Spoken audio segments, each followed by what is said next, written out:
to this session because Oh, we're a bit late anyway. So I'm gonna cut the microphone and just pass the music by the time they come in.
you hear me, Luis?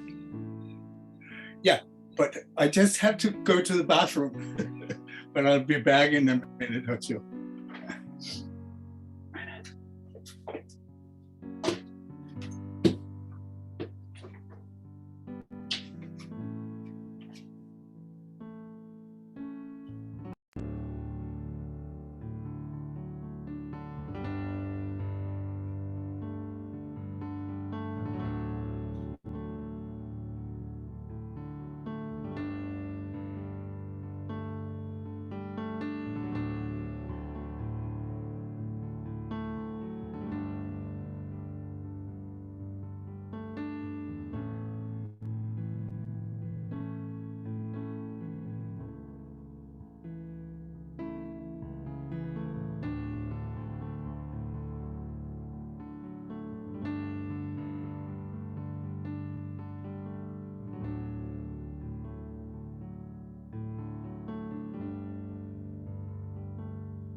Okay, I believe we can start. So Steen, Yes. have the leadership here. So we have from 11:45 until 12:30 Greek time to discuss Yes. about political communication in the day after. The floor is yours, Steen. Yeah.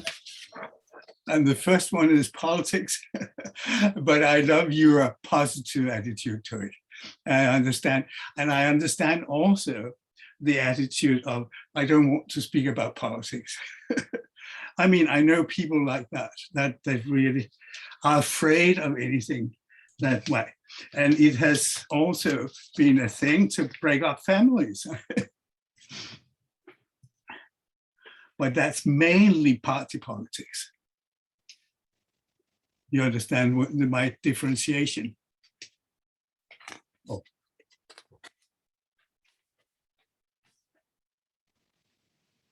Oh.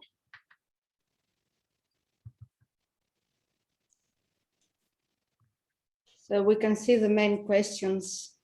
Yeah. So you didn't, can you hear me? Yes, we can. Okay. So I was just teasing a little with politics. That is splitting up families. I lived for 4 years in Kentucky, United States. And that's the most northerly state of the South states. And they were split completely during the Civil War and still are.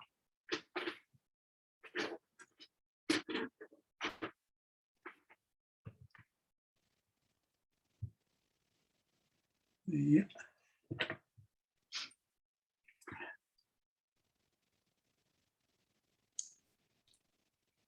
I think what we have started discussing at the previous session with Matan, Evangelos, Steen, about the positivity and how politics are engaging with politics and simple people is another thing, another situation, and how simple people like us, as Carl also says, with the people like us movement, which he also wrote about at the book we created, Why Is It Worth Waking Up Each Morning, that we referred to at the beginning of this conference, the first day, the workshop. The importance is sharing and acting actively, each one of us using simple things, even a kind word, a smile to a stranger, to be positive. So this is the perspective and the way we would like to look in politics from the perspective of the Communication Institute of Greece and only.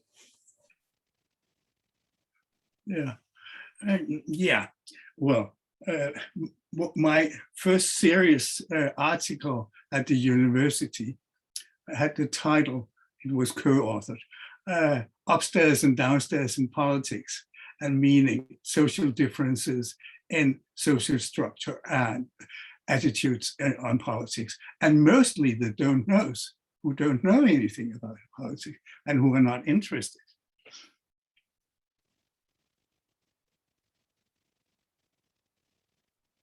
So just remember that this is an exchange session, so you are free to share your idea based on the main question, even if the chairperson is not able to maybe to facilitate the exchange. So you see the question on the screen, and it's more, I mean, it's mainly like if you can give your own idea on your personal opinion on what's going on about politics. But I like the idea of the chair as being the facilitator. So I try to keep as much back as possible. On the other hand, the facilitating function also includes that things are moving. And how do you do you say Evangelos or Afendras? What do we call him? Microphone is Evangelos, muted. Evangela, you should, if you want to speak, you should open your microphone. Sorry. I just. You got it. What would you like me to call you, Evangelos or Afendras? Vageli. Vageli. Vageli. Yes. That's a funny nickname. No, it's the name in Greek, Vangelis, but Evangelos is the most, how we say, formal. Evangelos is formal. Vangelis is the name and Afendras is the second name. Yes. Like you, the first Family name name. is Steen and Sauerberg is the second. Oh, Yeah. okay. Yeah. Yeah, And- I know someone also called Evangelos, but he told me, don't call me Vangi. And you know, in Russian, you have in Dostoevsky, they have completely different short names, and which is very much in use. And in the United States, you have it for Richard is Dick, and Robert is Bob. All those, I mean, just part of the culture. Shall we get back to the question, Steen? Yes. Are So there maybe- anybody in the room? Yeah, maybe. Yeah. We are here. So maybe the first question: are politics what they Yeah. should be in the time of the pandemic? So, anyone willing to open his mic to talk, give his thoughts, are welcome. I don't see any. Any other names and people? No. Generally, there is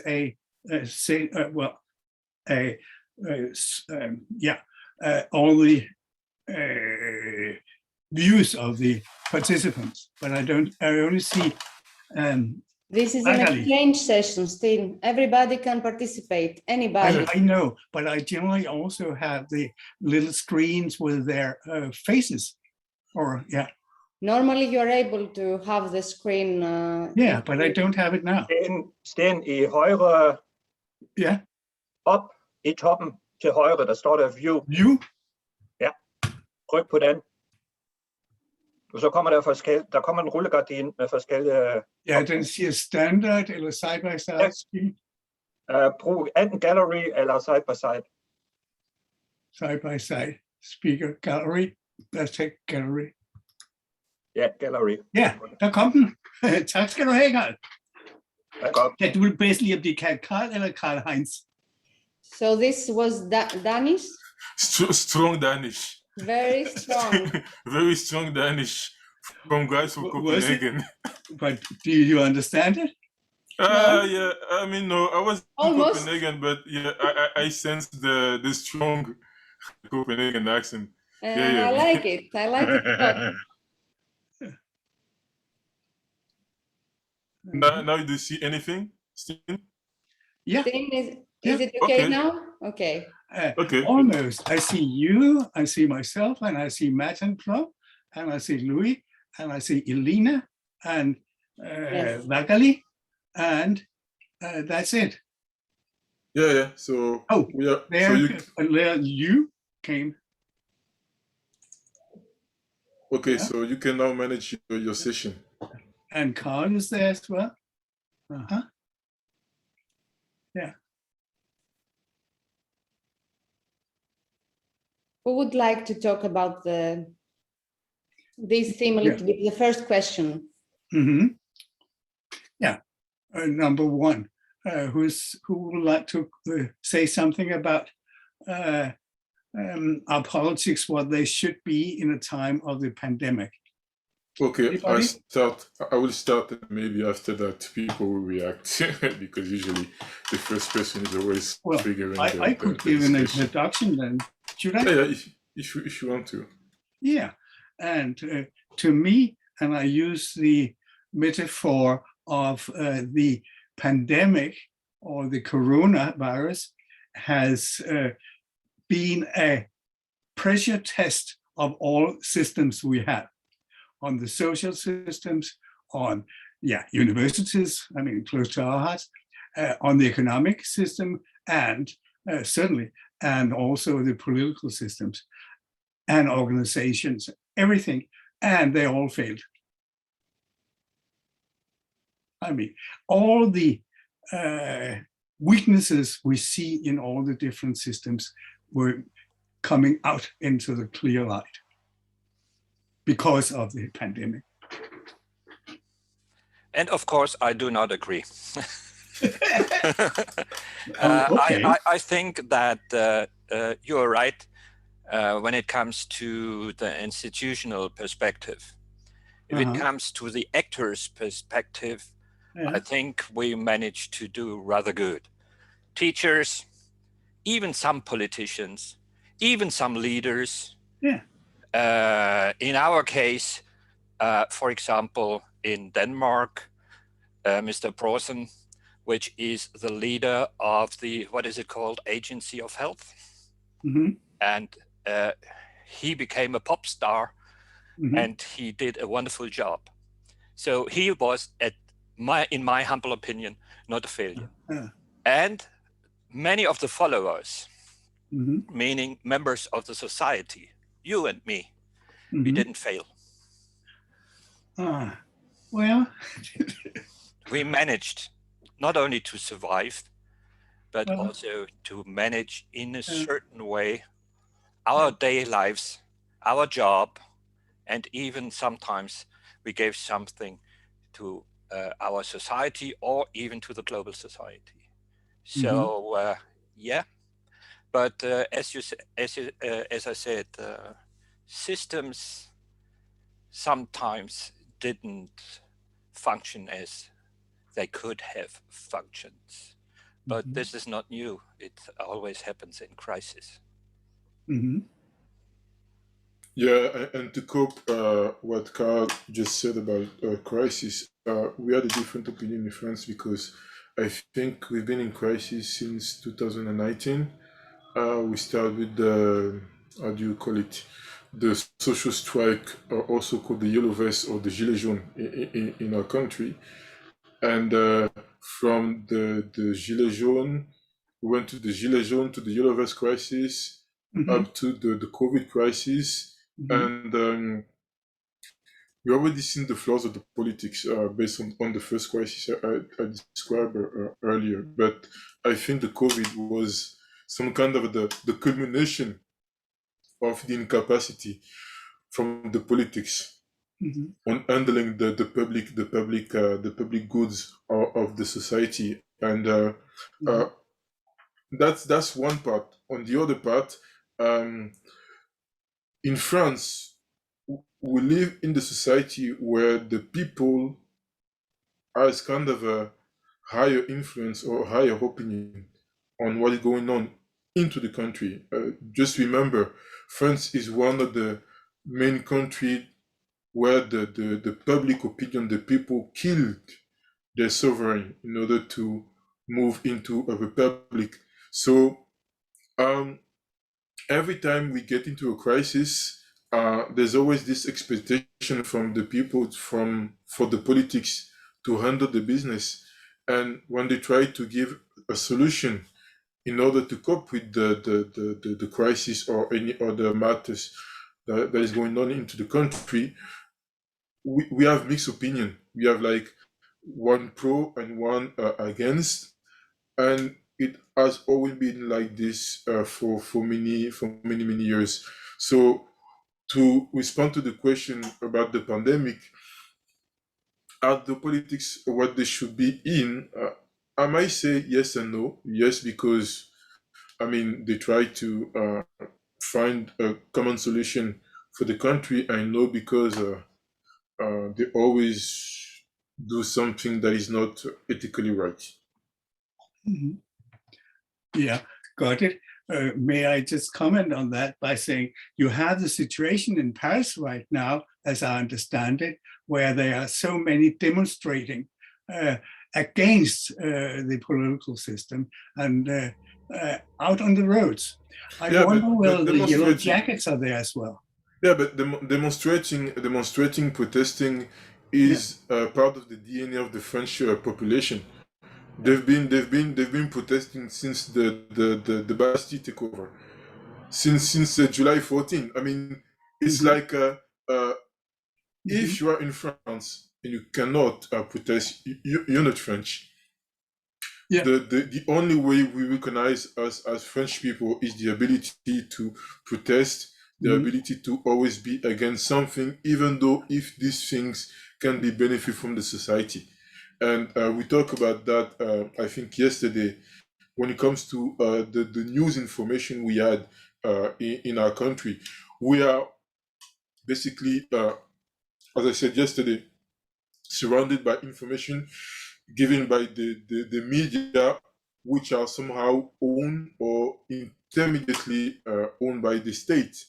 And based from this mass information, it's difficult for people to gather their own opinion and to maybe try to raise their voice by giving opinion to the elected people we give, or depending on the city and the region, in order for these elected people to go into the Senate or to go into the assembly to say, okay, the people think this and we think as elected from the people we should do that. So it's a bit mixed here. I mean, France is not a good example to say that politics are doing good or politics are doing right, because there's always this duality between politics and people. It's really, really complicated, and it will still be complicated until we try to find some common sense. The only time we find common sense was when the country as a whole was threatened,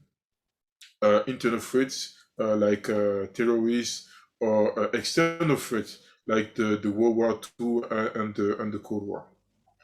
But now it's threatened by COVID. Yeah, but COVID is not physical. COVID is not. It's very physically. I mean, it's not a physical enemy. It has no state. It has no government. So it's difficult for them to have a strategy in order to fight COVID. Yeah, I agree on that one. And you can't negotiate with COVID, right? But on the other side, terrorists also, there was a time where we didn't expect that terrorists were an enemy, right? That has changed. To me, it's very often a question of political culture. And in the countries I know of, I've been in, there is public expressions all the time. In France, I know, anytime I see something, or with a taxi driver say, oh, it's just c'est la grève, it's the strike that's going on. I've seen that in Rome, I've seen it in London, and less so in the United States, with the exception of the funny leadership of the number 45, Donald Duck, as I usually call him. And then there has been a lot of public involvement in politics, and that's all over. But yeah. Anybody else? Yeah. Vagali? Vagali. Yeah. I am, well, yesterday Margarita told me that I'm very much on Facebook and so on, and social media. And it's true, because I have my former colleagues and students around the world, and I'm in constant communication with them about the local political situation in the time of the pandemic. And for places where I have lived and worked, I'll mention Malaysia, Singapore, India, Indonesia, Australia, and of course, Greece and the US. And when Bastille was mentioned, and 14 Juillet by Louis, it triggered my recent experiences with monarchy. And I must say, I have lived in two countries where I respected hugely the ruling kings, or sultan, as in the case of Oman, Muscat. And I admire them, as well as the king of Bhutan. I admire them because they really were in the role of the philosopher king and did a lot. And very often I told myself, I wish my democratically elected representatives cared as much about me and the other common people as these kings and sultans cared about theirs. In Bhutan, first of all, the king has replaced the gross national product or whatever income with gross national happiness index, okay? And I have had students from Bhutan in Malaysia, and I know what they think. Sultan Qaboos in Oman, I had immense respect for him. And, you know, like we look at what happens at the time of the pandemic. The king of Thailand currently is the son of his father, who was the king and one who loved the people, okay? He's not. And Thailand right now is a mess with the pandemic, both because of general politics and the government response to the pandemic. And vaccinated everybody within, you know, a very short period. And the situation with the pandemic is under control. Oman in the new regime is not doing as well. And I'm also following Malaysia, which is a country where I have very strong bonds, family, and so on. And you have the political response in the context of the pandemic, to be mild, is at least ridiculous. You have a guy in a high position in the government saying, oh, I wasn't in the parliament yesterday because I had diarrhea. This was the first time internationally that I hear a political leader talk about, you know, his physical response to a situation. And the other thing is they have suspended parliament, even though they could have not only Zoom, but it's big enough to have people with safe distances. So my comment on this is that the responses and the behavior and the functioning of political systems has been from one end of the spectrum to the other, from the disastrous and the pathetic, literally, to the admirable. Yes, I do agree. Still our point on politics, are they what they should be in time of the pandemic? The pandemic is, for terminology, actually the corona, that is the virus, I think if we look aside from the behavior of Donald Duck number 45, which was, I mean, amazingly bad, I mean, everything wrong, then I think that it calls for leadership, of course, when you have a crisis, a pandemic. And now and then in some countries, and that might go also for France, Louis, that there is some leaders that actually are getting a little more autocratic than democratic, and use the situation to, and we had that in Denmark too. as an example, the prime minister handled the situation, and that's true, Carl, very, very well. So some politicians actually did stand up. So of course you have a lot of good examples and you have a lot of bad. And we had demonstrations, but she actually was very harsh and very fast in closing down. And therefore we are also one of the countries where we had very little. Some of the statistics we saw the morning about Denmark with 2% vaccinated are just not fact. But that is a problem here and there. I think that the question, of course, and this is a normal question of somebody coming from the humanities or the liberal arts, is what do you mean by politics?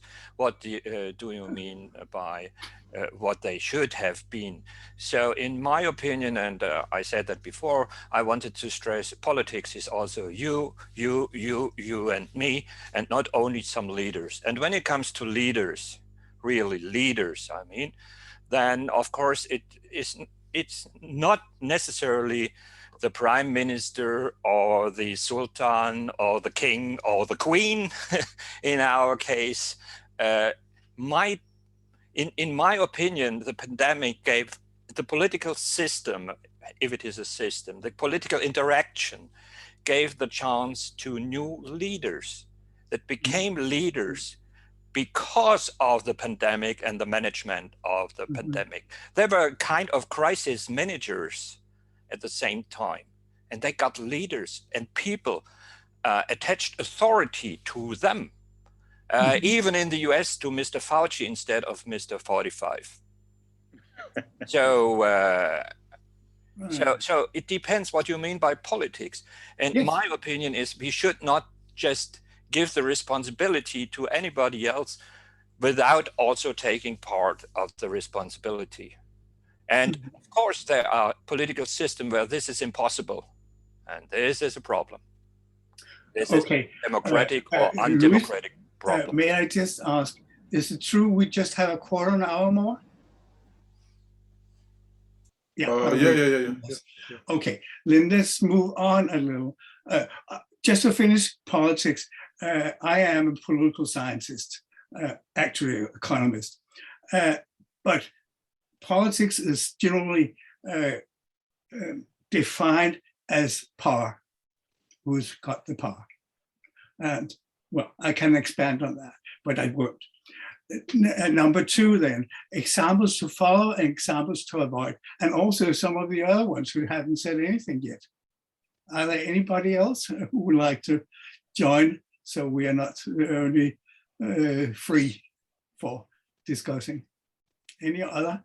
Liu, Makri, Michael, and Assad?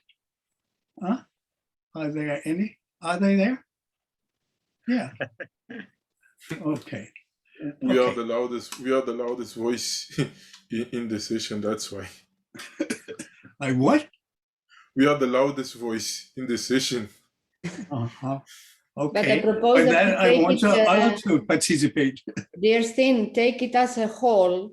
I mean, the first, the second, and the third, just a proposal, of course. And you might take some names as we do in the classroom. I just did. Answer. Yes, of course. Yes. Yeah.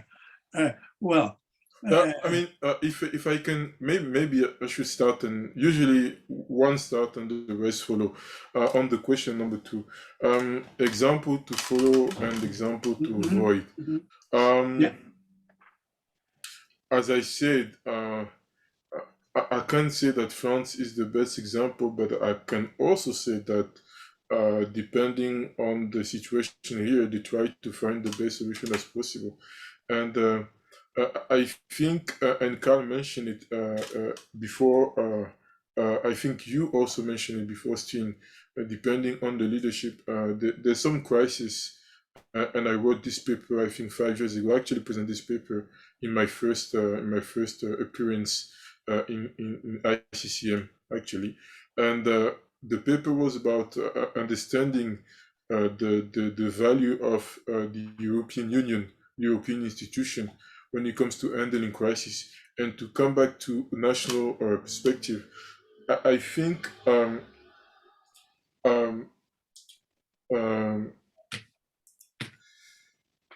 because the COVID is something not physical, is something not tangible.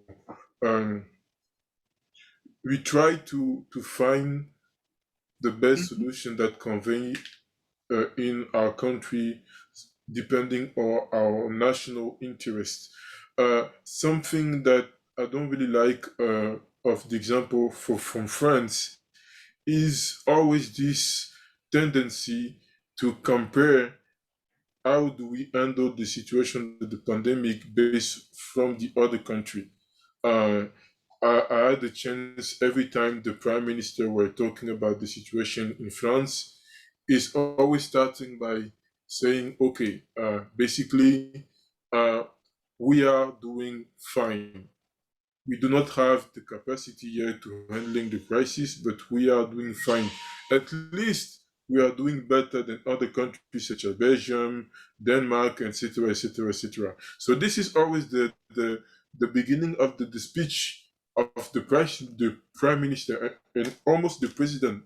That is not focusing on what is the needs from the country. If the country needs, for example, in hospital more beds for reanimation, or more I don't know, more income for people working in the health organization, they do not focus on the national interest. They always, when they present the situation, address the situation to people inside the country, but the message is destined for people outside the country. And that is one of the examples. I don't really like it in my country. I want to elaborate on that one and go to the international perspective. Because Louis, you're right with the national perspective, but if the national perspective becomes a nationalistic perspective, and it became in many countries. So in the pandemic, France first, Italy first, Greece first, Germany first, Denmark first. Yeah, I agree. And this is kind of trying to answer number 3. European Union, they tried at least to have a common take on it. It didn't work at the very end, but there we were on the European level. And they did a big mistake even on that, I think, positive purpose by doing contracts with the pharmaceutical industry that actually worked in a way that, again, it's my country first. And the amount of vaccine for other countries outside, let's include the US, but outside and outside Europe is a scandal. Yes. And for example, in Germany, it's impossible because of the contracts. It's impossible if a municipality has left some leftovers in vaccine to send it to, let's say, Togo or to Nigeria. In this case, Nigeria, actually. It's impossible. It has to be destroyed. Yeah. Okay. If I may return to my example of, and I still think it's a good metaphor, of press test that the pandemic has put a pressure on most systems. And that's very interesting to see all the faults. And for example, as Carl mentioned, the EU showed up all its weaknesses that they couldn't really react as one. And then example to follow, and that's one of the consequences perhaps on the free, that it is a very, the inequalities within the nations and international has been bigger. I mean, all the weak ones got even weaker, the strong ones even stronger. And I mean, also with the distribution of the vaccines, for example, and also all the reactions to it. Poor people are really, and that would be my point about examples to avoid, namely all the fake news that came up, all the ideas about what is going wrong. And that's hitting mostly and strongest the ones who have little possibility or knowledge of fact checking. Is it really so? Side effects of the vaccine, are they really worse than all the good things that comes because of the vaccine? So fake news is a thing to avoid, but examples to follow would be, as we're doing now, having the IT and the Facebook things coming up, and it works. So the system is also showing something that is being much more in use than it used to be. And that is, and then that is tested too on the positive side. Yep. I have, excuse me, go ahead. Yeah, no, Carl. I have another thing that we should learn and try to avoid. And this is telling people in a year, in a month, in 3 years, in 2 weeks, we are going to the normal, meaning the old normal. And then, of course, the next week you have to say, oh, maybe in 2 years, or maybe in 2 weeks, or in 3 weeks. So stop this nonsense about going back to normal. We are never going back to this normal that we had before. And let's work for the new normal. Include some of the positive effects that you, Steen, were mentioning. But don't tell the people we are going back to, don't tell the Brits we are going back to drinking extremely on the beach of wherever, Catalonia. Don't tell the Germans you're going back to party as you are used on Mallorca, which is the 15th state of Germany, kind of. So don't tell the Americans whatever they are told. Everything will be fine. As you said, Steen, not everything. Everything will be fine for everybody. No. And the fine will be something else. But what I'm still afraid of, and that is, are we able to react? Can we do something to check the inefficient practices? And to me, the major problem, as I just mentioned, is that the inequalities have been growing. And that is a very strong, worrying thing. And we haven't been able to react on that. And I would then say, can we do something also to change the inefficient practices? One, it came and everybody were really unprepared. The whole idea about what do we do when the next one comes. Are we ready to do that better? And also the media, they have also been waving on and supporting the fake news. I mean, so the media should also be prepared to have a more, a better policy of publication. Yes?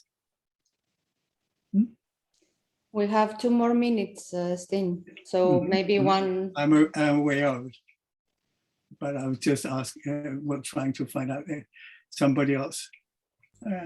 I would like to invite all of you to a project that I have started some years ago.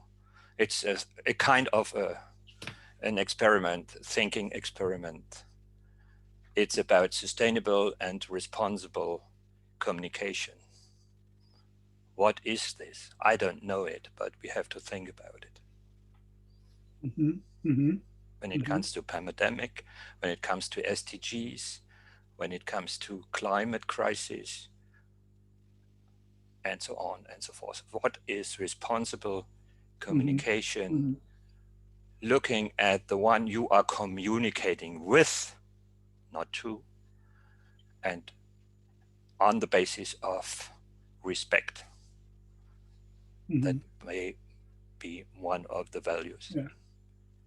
So let's think about what responsible and sustainable communication is, even in the field of strategic communication, what crisis communication is. Well, another picture or metaphor I might use is the pandemic, the coronavirus, has really meant that a lot of the little blocks of the society has been pushed into a bag and really rotated. And now it's interesting to see what comes out of that bag and how to put the new mosaic together. Yep, I think that was the ending comment. And time is up. Thank you for participating. Only I would have liked more to participate, but I thank you for your participation. Thank you all. So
hello everybody, welcome in this session 16, Politics and Communication, where Dr. Andjelka will be the chairperson, who is initially in Serbia but now in Thessaloniki, as we learned this morning. So thank you for being here. I see that all our presenters of this session is here, so I will invite Andjelka to take the role of the chair leader and start this wonderful session full of interaction and knowledge sharing. Andjelka?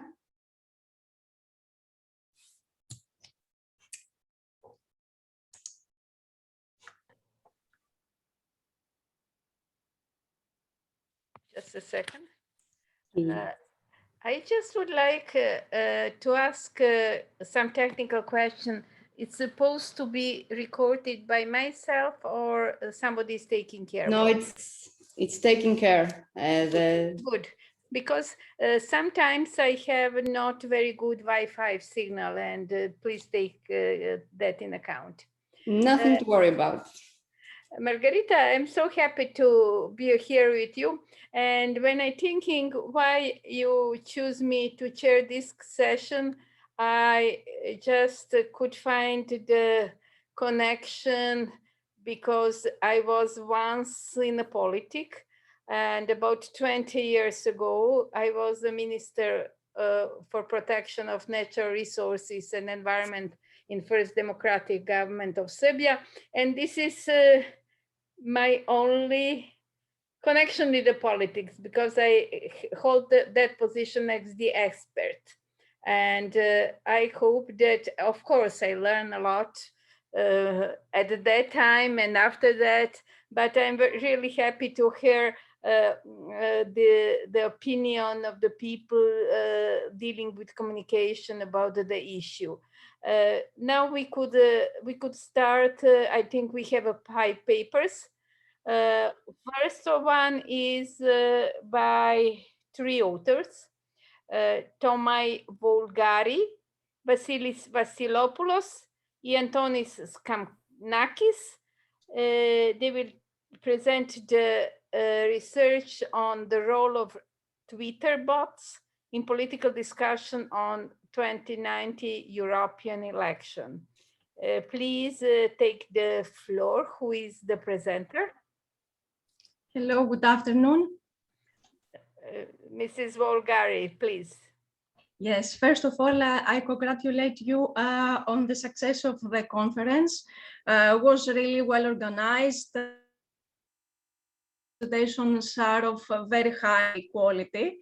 So wishing you future successes, and of course, thank you for giving us the opportunity to participate in and share with you our work.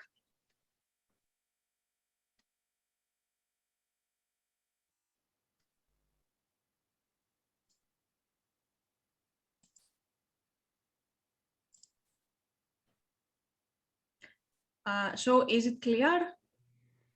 Yes, just put that on the full screen.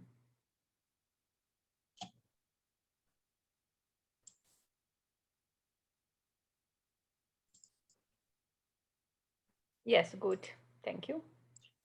Okay, great. Well, the title of our presentation is the role of Twitter bots in political discussion on 2019 European elections.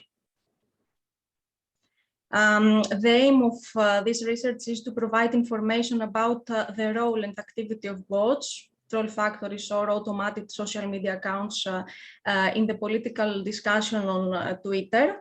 Our research focuses on the last European parliamentary elections, and specifically the countries that we study are Italy, Greece, France, and Germany. For this purpose, we collected large volumes of Twitter accounts of 88 total party leaders and members of the European Parliament candidates between 10th of May and 30th of May 2019, based on the content of tweets. The study examined totally almost 320,000 election-related tweets. So we examine the way that political bots are being used as a propaganda tool during an election campaign. And apart from that, we examine if there is any kind of interaction with the Twitter accounts among the countries that our research focuses on. The rise of social networking platforms has entirely changed the way that we interact and communicate with each other in many ways. Twitter only had 187 million daily active users worldwide in the third quarter of 2020. And social media platforms play an important role on electoral periods, as they are not only being used to shape political opinions and attitudes, but they also influence voter choices. In fact, the influence of social bots on the results of elections and votes is attracting more and more public and political attention. According to the findings of 2020 media manipulation survey from the Oxford Internet Institute, disinformation has become a common strategy, as 76 out of 81 countries seeing disinformation deployed as part of political communication. Another research from the University of Southern California and Indiana University showed the sprinting of Twitter bots. According to the findings of this research, almost 15% of Twitter accounts are in fact bots rather than people. It is important to say that although research paper has mainly identified that bots on Twitter have worryingly increased during electoral campaigns, the impact of bots and algorithms on voting behavior has been hard to measure. Researchers agree that these bots are an integral part of the discussion on social media, and actually social bots can automatically produce content and interact with humans on social media. Manipulation of information is called computational propaganda, and describe the way that algorithms are being widely used for intentional dissemination of false information. Political parties and individual politicians as well promote purposeful content on Twitter using algorithmic tools. They can also play a crucial role for fake news spreading over Twitter and other social media. Also, politicians around the world use automation tools in order to manipulate public opinion online. They adopt several tactics in order to increase social media engagement.